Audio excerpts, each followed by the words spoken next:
What's up everyone? John Rettinger from Techno Buffalo here, back with another episode of Ask the Buffalo. This is when you get to ask me any question you want. You can ask your question one of two ways. We'll put up a post on Techno Buffalo where you can leave your question in the comments, or you can send them to Twitter with the hashtag @TheB, and I will answer them. These questions are not screened beforehand. My answers are coming right off the top of my head, so if you see me glance on over to my right, it's because I am reading them. So let's go ahead and get started. The first question comes from Dan Cisnacki from the website. Do you think the iPhone 4 is most likely going to have 4G?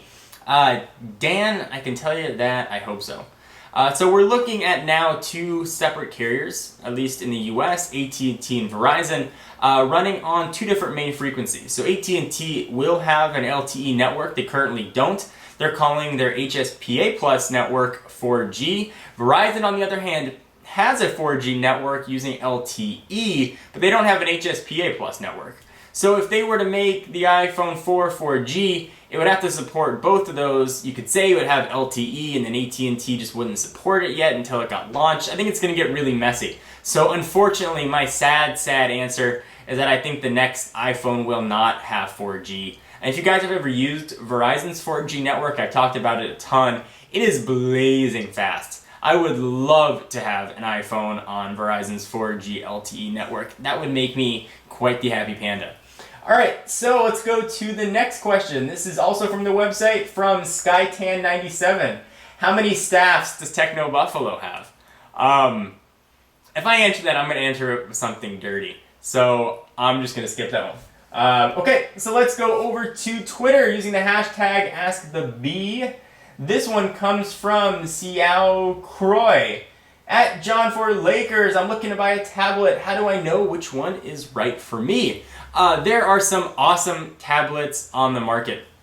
At least for the ones that I've gotten my hands on, there are two that really stand out as fantastic and full-featured. If you sway towards Apple or you've had your heart set on an iPad, the iPad 2 is a wonderful choice. If you perhaps go the Google Android route, I can't recommend the Asus Transformer enough. I put those two head to head in the Transformer 1. It is a wonderful Android tablet. It works well, it's fast, it's got the Tegra 2 chip in it, it's got a beautiful IPS screen. You will not be disappointed. I'm hard pressed right now to recommend the Playbook. Its lack of a native email application without using some sort of Blackberry bridge is a huge detriment. Once the Playbook has those key features like a calendar and an email application, the Playbook would be a great third choice. Noah had a chance to take a look at the Tab 10.1 at Google I/O and seems to be very fond of it. We're going to hold off though on recommending it until Noah gets to put it through the full paces. So those would be my answer for that question. The next question comes from John Fleming on the website. BlackBerry or iPhone? P.S. Do you think that BBM will ever be on any device other than Blackberries? Well, before the iPhone came out in 2007, I was a pretty big BlackBerry enthusiast and loyalist. I had the Curve was what I was using before the first iPhone. I had, I even forgot the model number on it. It was the gray one with the big scrolly wheel on the side. I loved that one. I had the old school BlackBerry that wasn't even in color. Again, I really liked having Blackberries, and the operating system, however, just hasn't advanced as fast as Android, as fast as WebOS, and as fast as iOS. I need a modern browser that works well, and what RIM has put out on the Torch and on the Storm devices just can't keep up in my mind. Well, it does now kind of render real web pages. I think they've been a little bit left in the dust. So I would recommend, that question, if you're asking iPhone or BlackBerry, the answer would be iPhone. The broader answer would be Android or iPhone would be two fantastic choices to check out. So hopefully that helps. BBM, which is BlackBerry's messaging service, will it make it to other devices? The answer is probably, but I don't have any sort of insider business on that. Alright, so let's go to another question. This one's from Will Hicks. This is from the website. What do you think about the future of Honeycomb and Android?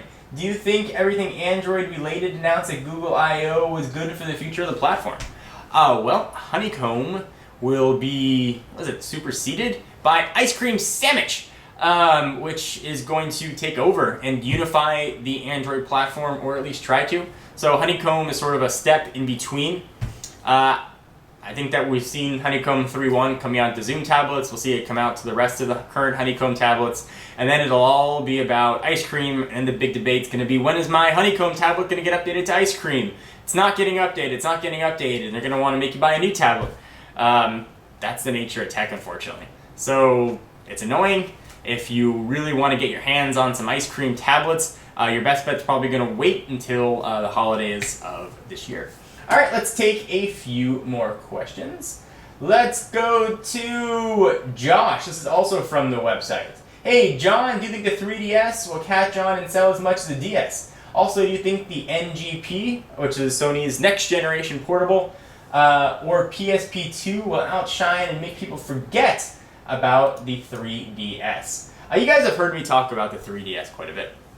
I love that it's in the marketplace. I love that it exists and people can play stereoscopic 3D, which is 3D without glasses.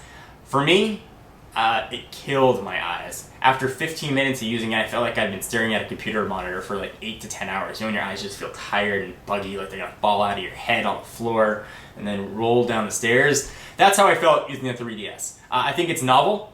I think that people are attracted to 3D technology right now. I do not think it's going to outsell the DS line and all the DS Lite and XLs throughout the course of its lifespan. Unfortunately, I think people are going to see the 3D as a bit of a gimmick on it. I could be way wrong on that, and maybe I'm just not the target demographic for it, which is very true. I am more interested in Sony's NGP, Next Generation Portable. That thing is such a graphics powerhouse. I think that the hardcore gamer is going to be attracted to the NGP, and the folks that want to play a fun Mario game that's going to have a nice replay value are going to want to go to the 3DS. It's kind of been Nintendo's bread and butter. All right, so let's take a question from Twitter. When do you think iOS 5 will be released? From Super Gigaman. Good question. I think we'll see it at WWDC, which is the Worldwide Developers Conference. Not what would David Cameron do? Nope, I think we'll see it at June. I don't think we're going to see it out until the next iPhone, the iPhone 5, which probably won't be coming out until September. So developer preview for a few months. So September is when you'll probably be able to get it on your phone. And that's a phone. This one is from Tyler G, and this is on the website. I'd be interested in seeing a video or article comparing Intel and AMD. I know it's good in terms of Intel, but I'm lost when it comes to AMD. It's like the metric system to me. Maybe do a compare and contrast as well as a side-by-side, like Core i7 and AMD's. That's a great point to bring up, Tyler. Thank you. We will look into it and get it out there. There's a lot of competing chip manufacturers, AMD and Intel, so we will do our best to do that for you. All right, so let me go ahead and answer a few more questions. This one's from Domenico Lamberti. I don't know if you're Italian, but I'm saying it with an Italian accent. That's also from the website. Would you buy a Chromebook, Chromebox, or any type of Chrome OS-based machine?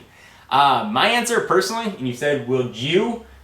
No, I wouldn't buy it. I don't. It's tough. I need to see it, I guess, more in person. I've played with the Chrome OS a little bit. I want to see how it works on final spec hardware. The idea of having everything be online is a little bit odd for me. If you lose internet connection, it's hard to sort of access stuff. You have local file storage, but not much. And that's really the big drawback. I think it's great for consuming media, much like a tablet, but I'm a bit dubious when it comes to media creation. I know it's got support for all the Google Docs and all that business, but I'm skeptical. I could be wrong, though, once I get my hands on it. And I always say one more, but let's try one more. And this is the iTunes Pimp from Twitter. Where do you get information for your vlogs and such? Not specific sources, but generally. A lot of the information that I get comes from just being a super nerd. I read about every sort of electronic out there. I did before I started doing videos, and I still do it. It's my love and passion. But for example, when a new phone comes out, so we just unboxed the Xperia Arc, I generally know the specs of it. You know, I remembered that it had a 4.2-inch screen. I remembered the resolution was a bit higher than QVGA. I didn't remember exactly what it was. I knew it had the gigahertz processor in it, an 8-megapixel camera, and the smile recognition, which I remember from CES. But I don't, the full spec business that I go and I read when I do like my unboxing and reviews, generally I get from the manufacturer's website, and I'll read it just to make sure that I remember them all, and I'll put some notes down next to me. Actually, here are the notes that I did for the Xperia Arc when I filmed it. Not much, you can see it's just sort of a little recap on what I said. Generally, I don't need to refer to them when I'm doing it. Almost all of my videos are filmed without any sort of notes. But when it comes to like hard specs that I can super easily mess up, that I'll write down. But 99% of the stuff I say in my videos are just sort of vomiting out of my mouth. So hopefully that helps answer your questions. We'll be doing Ask the Buffalo much more regularly. I love to sit and talk to you guys. It's fun. And I don't know, I like to answer questions. I hope you guys like them too. Be sure to check out the website for the next Ask the Buffalo installment, or you can keep sending your questions with the hashtag AskTheB. You can send it to either me at John4Lakers, or you can send it to @TechnoBuffalo, as long as you use hashtag AskTheB. That's B as in boy, Bravo. Why can't I not think of any more B words? B, Bravo, Benjamin, Button, Brave, Ballyhooed, Baller. I'll see you in the next video.